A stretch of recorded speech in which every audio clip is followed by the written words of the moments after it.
BJP 2 दशकों के बाद दिल्ली में लगातार अब सत्ता में वापसी की उम्मीद लगाए बैठी है, लेकिन उनके सामने अरविंद केजरीवाल और उनकी आम आदमी पार्टी की चुनौतियां एक बड़ा पहाड़ बनकर खड़ी हैं। फ्री बिजली पानी, महिलाओं के लिए फ्री बस यात्रा के चलते एक बड़ा वर्ग लगातार अपना समर्थन केजरीवाल को दे रहा है, लेकिन इस बार बीजेपी ने भी संकल्प पत्र में आपकी योजनाओं की काट करते हुए कई बड़े बड़े ऐलान किए। वहीं दूसरी ओर दिल्ली चुनाव में सीएम योगी को बीजेपी ने बड़ा दारोमदार दिया है। ऐसे में यहां सवाल यह कि दिल्ली में योगी कितने उपयोगी साबित होंगे। आज इस मुद्दे पर हम चर्चा करेंगे। साथ ही चर्चा दिल्ली की लड़ाई कैसे खंडर पड़े घरों पर आई। अब यहां पर कांग्रेस ने जिस तरह से इस मामले को उठाकर अपनी सक्रियता दिखाई है, कितना फायदा उसे मिलेगा, ये यहां पर समझने की कोशिश करेंगे। तो दिल्ली की जंग के लिए आज चर्चा के लिए मेरे साथ मेरे तमाम वरिष्ठ सहयोगी हैं, सियासी मेहमान जुड़ गए हैं। लेकिन उससे पहले दिल्ली में मचे इस घमासान पर किसका क्या कुछ कहना है, पहले वो बयान सुन लीजिए। मैंने 10 साल में क्या काम किया आप लोगों को बताया। मैंने स्कूल करे, अस्पताल करे, बिजली करी, पानी करी, मोहल्ला क्लिनिक करे, सड़कें करी, सीवर करा।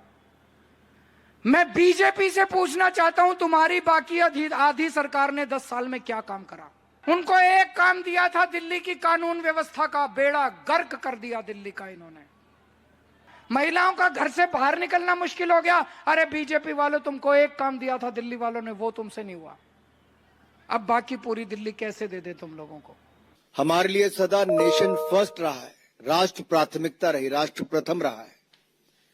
कुछ राजनीतिक दल ऐसे हैं जो लोग इन देश विरोधी ताकतों के साथ हाथ भी मिलाते हैं, राजनीतिक लाभ उठाने के लिए उनका चंदा भी पाते हैं और फिर मौन हो जाते हैं।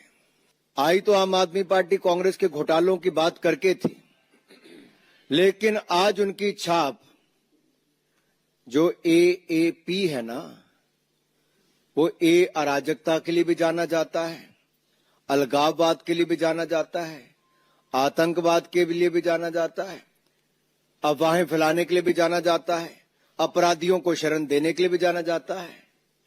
ऐसी कौन सी मजबूरी है कि इन देश विरोधी ताकतों से हाथ मिलाना जरूरी है। मुझे उम्मीद है कि 5 तारीख को जो है जनता इस बात का सबक सिखाएगी, और जो किसी ने अगर दिल्ली में काम करके दिखाया, आपने देखा होगा, तो शीला दीक्षित सरकार ने किया। आज जितने भी फ्लाईओवर, जितना भी सब आप देखते हैं, सब शीला दीक्षित सरकार के देन है, कांग्रेस सरकार के देन है। उसके बाद तो सिर्फ उद्घाटन, बोर्ड, प्रचार, विज्ञापन, यही सब रहा है। तो इसलिए जो है दिल्ली की जनता एक बार फिर से उसी कांग्रेस को वापस लाके वही वैभवशाली सरकार स्थापित करेगी, ऐसी हमारी उम्मीद है।